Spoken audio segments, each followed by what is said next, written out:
Good day, everyone.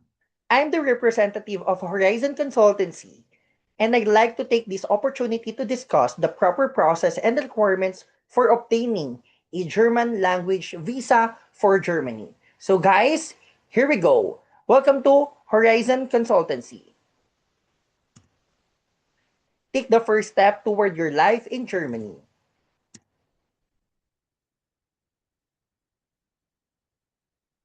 Horizon Consultancy, we specialize in processing of documents for all aspiring students who wants to go or to study in Germany. We also cater people who would like to go using different type of visa pertaining to Germany. So marami po tayong kinikater na visa. But for now, we are highlighting the language visa for Germany. And guys, of course, we are not a recruitment agency. So the difference between consultancy and recruitment agency, ang recruitment agency, guys, ay nagfo-focus for work purposes, for international work purposes, or for the OFWs. But for the consultancies, we are focusing on study and training programs. So that is the difference between. All right? So, language training, let's apply language visa. What is a language visa in Germany? A language visa or Visum zur Sprachvisum allows individual to enter and stay in Germany for up to 12 months. Specifically to attend an intensive language course, it is typically meant for general language acquisition, not as a direct pathway for standard university study. So to make it more clear, guys, mag-aaral po kayo ng German language sa Germany na mismo. So this is one of the fastest pathway para makapunta kayo agad ng Germany comparing to the other pathways. Alright?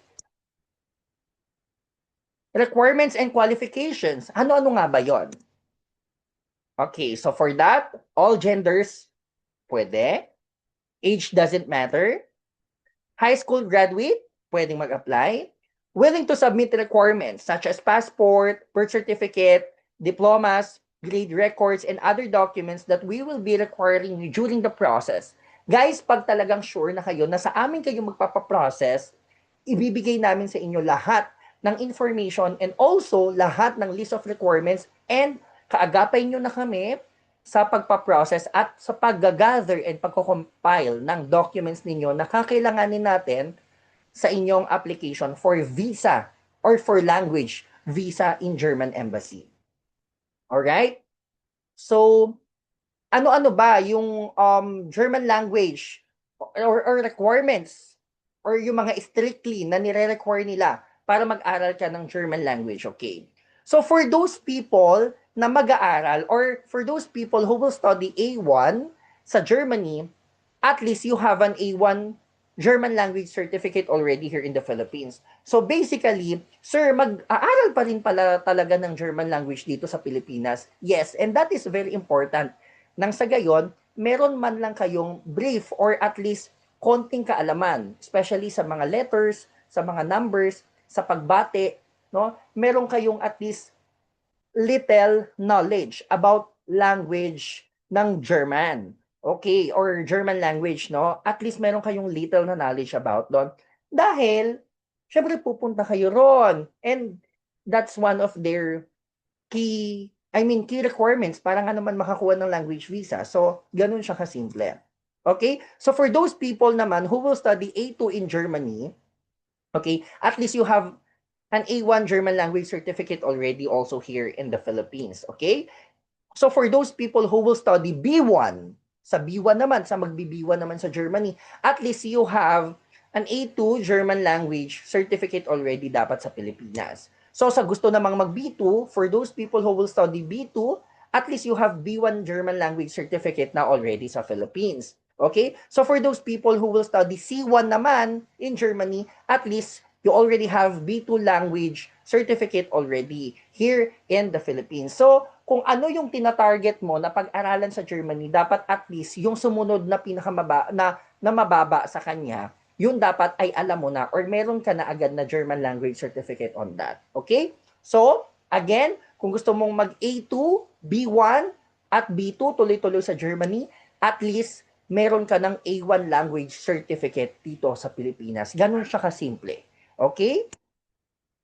So, kung mahihirapan kayo maghanap ng schools, no problem, because we have so many German language partner schools here in the Philippines. At nangunguna na dyan ang Sprachmeister Language Center. They do have branches in Bacolod, in Davao, and in Kidapawan. We also got here Gutesegen Language Tutorial Center in Baguio City. We have Pearl Language Tutorial Services, which is in Quezon City. Learn German PH in Cavite. And Global Lingua Philippines. We do have also Sprachling Tutorial Center. And we have here Access 8 Language Training and Tutorial Services. And of course, we got Deutsche Way Language Training Center in General Santos City. So, ayan na po. Now, sir, what if po, meron na po akong A1 language certificate or meron na po akong German language certificate, pwede na po ba ako mag-apply sa inyo agad-agad or magpatulong, mag-seek ng assistance? My answer is yes. Okay? Sir, another question pa po. Meron na po kasi akong preferred na German language school. However, hindi po ninyo yun ka-partner. Would it be fine? My answer is yes. Okay lang yon because we are here to process, no? Binibigyan lang namin kayo ng choices na German language partner schools namin para nang sa gayon kung wala pa kayo na German language school is makahanap kayo or maka-inquire kayo directly sa kanila. Pero kung meron nga naman na or may preferred na kayo, no problem, it's your choice, no? So whether sa German language partner schools namin kayo mag-study or sa hindi, tatanggapin pa rin po namin kayo, alright? So here's the processing fee.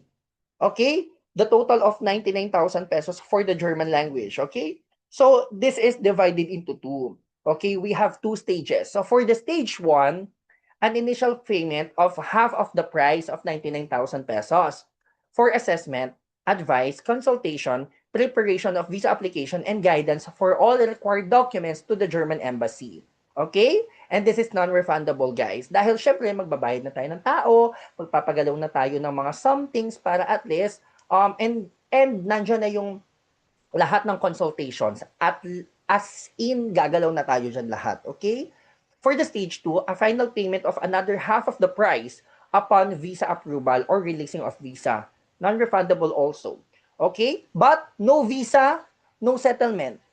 Huwag kayong mag-alala. So, kung hindi ma-aprobahan ng visa, you don't have to settle anything. Okay? So, for the postscript, Horizon Consultancy will be following the list of requirements for the application of the visa to Germany. Okay? Horizon Consultancy will not be liable for any denial of the client's visas as long as we have followed and comply what is on the list. In case-to-case basis, still the German Embassy Consul will be the one to decide regarding to your visa approval to Germany. For prevention, Horizon Consultancy will be having a pre-orientation, either personal or phone or online, about do's and don'ts in German Embassy. So guys, magkakonduct tayo dyan ng pre-visa orientation. At we will be making sure na maganda at malakas ang mga dokumento na ipapakita nyo before kayo mag-apply for your language visa in German Embassy sa Manila. Okay? Hihimay-himayin natin yan. Pero, of course, at the end of the day, na-mention nga dito, hindi naman po ibig sabihin na kayo ay nagpatulong sa Horizon Consultancy is 101% approval rate na. Hindi po yun ganon. It's still, German Embassy po ang magdidesisyon kung kayo po ay iaalaw nila na mabigyan ng visa. Remember po, ang pagkakaroon po ng visa ay hindi po isang karapatan. Ito po ay isang pribilehiyo. Okay? Yun po ang pagkakaiba nila. Alright? So for the inclusions of 99,000 pesos or inclusions in 99,000 pesos, ito po yun, okay? So, technical and non-technical consultation, kasama po yan.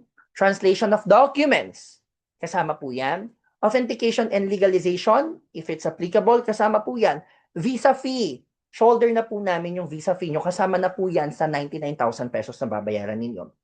Pre-visa orientation, pre-flight orientation, proper organizing of documents, visa processing assistance in German Embassy, sasamahan po kayo ng aming team sa German Embassy. Kayo po ay mag-show up na lamang. Finding a language school in Germany, okay? So for those people na wala pa, as in, walang kamag-anak, I mean, you will start from the scratch talaga, no? Nasa Philippines ka, then wala ka talagang kilala sa Germany, then nag-aalangan ka mag-find ng school for your German language training there, kami po ang bahala dyan. So, sagot po namin yan. Finding a German language school in Germany, okay? Also, finding an accommodation in Germany nearby your school. Sagot din po namin yan. Kasama na po yan sa 99,000. SIM card set up in Germany. Aalalayan po namin kayo dyan. And of course, bank account opening in Germany. Once you are in Germany, this is going to be easy for us na i-assist kayo. So yan po ang inclusions for 99,000 pesos. Now, may mga for sure may mga magtatanong dyan, Sir, what if po may relatives na po ako sa Germany? Nandun po kasi si tita, nandun po si lola, nandun po si tito, nandun po si mama, and gusto niya po akong ipa-language visa, pa-language training, doon na po ako mag-aaral ng German language. Then, meron na po kaming school na napili. Meron na din po kaming accommodation. Sa kanya po ako titira.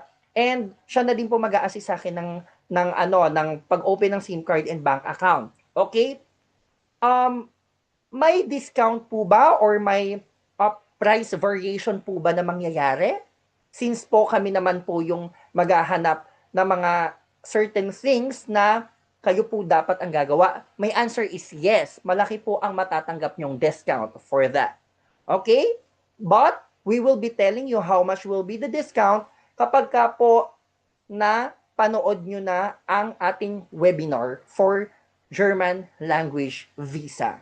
Okay? Gaya po nito, itong pinanonood nyo. Pwede na po kayong mag-set ng consultation with our chief consultant para po at least maipaliwanag namin at maalalayan na namin kayo kung ano po yung first things to do. Okay? So, yun po. Alright? And also, may mga questions pa dyan. Sir, kailangan po ba ng black account or show money sa language visa? My answer is, kung sagot nyo lahat. I mean, kung kayo dito sa Pilipinas, sasagot ng lahat. Yes, kailangan ng black account yan. Pero kung may sponsor kayo from Germany, like relatives ninyo, pwede natin gawin is formal obligation. Okay, yun siya. Pero medyo matatagalan yun. Pero mas mabilis talaga kung black account na lang. Sa black account naman, it's like the show money. Guys, kayo rin naman ang gagamit ng show money ninyo. You just have to put money on there just to show to the German embassy that you are capable na mabuhay na habang kayo ang sumasagot ng lahat. No? Guys, paalala lamang, ang accommodation na hahanapin natin sa inyo is hindi po yan free. Kayo po ang magbabayad yan monthly. Ang tuition fee nyo po for the language schooling in Germany or studying in Germany, kayo din po ang magbabayad niyan. So everything, kayo po ang sasagot. Okay? Again, sa tuition nyo po sa German language training in Germany, kayo po magbabayad ng tuition fee nyo. Sa accommodation nyo naman sa Germany, kayo din po magbabayad niyan. And of course, yung plane ticket nyo, kayo din magbabayad niyan. But with the visa fee, kasama na po yan sa 99K natin, included na po yan. So, actually po, yun po yung language visa training. Okay? So, sa mga pinalad na may relative sila sa Germany, pwede po kayong lumapit sa amin at mag-conduct tayo ng one-on-one phone consultation para po at least tuluyan na namin kayong maalalayan at masimulan na natin ang inyong visa application assistance for your German language visa. Okay? Your German language training in Germany na mismo. Okay po? So sa mga may tanong pa po dyan, huwag po kayong mag-hesitate na mag-message sa aming Facebook page and to request for a schedule of phone call for a consultation with our chief consultant. Mapapaliwanag po natin ang lahat ng mas malinaw doon. Okay? For this, brief po muna ang ating i-explain. Okay? So, steps po para at least makapag-apply na and to start to apply for the German language visa. Step 1, fill out application form and processing agreement. Step 2, pay the 50% of the processing fee. Okay, step 3, start consultation, consolidation, and gathering of documents. Step 4, submit documents, requirements to the office. Okay, Office of Horizon Consultancy. Number 5, pre-visa orientation. Number 6, visa application in German Embassy. Sasamahan po namin kayo dyan. Step 7, visa releasing. Step 8, pre-flight orientation. Then step 9, fly to Germany. Okay guys, when you are already in Germany, this is the sample type of visa that you will be having, which we are calling this a Schengen visa. At pag may Schengen visa po kayo, habang kayo po ay nagla-language training sa Germany na mismo, kayo po ay pwedeng makapunta sa mga bansang ito. Okay po? So, nandyan ang France, nandyan ang Italy, nandyan ang Portugal, nandyan ang Spain, and of course, nandyan ang Switzerland na karamihan sa atin ay nangangarap makapunta dyan para nga naman makita natin ang ganda ng kanilang bansa. Okay? But, of course, guys, mag-enjoy kayo sa Germany. Alright? So, may tanong pa dyan for sure. Sir, pwede po ba kaming mag-part-time habang nagla-language training? My answer is yes. Pwede po kayo mag-part-time around 16 hours to 20 hours per month. Okay? So, yun po ang pwede nyong gawin. Mag-part-time po kayo while nag-aaral po kayo ng language mismo sa Germany. Okay? So, I guess that's all. Thank you so much, or danke in German. Have a great day, each and everyone.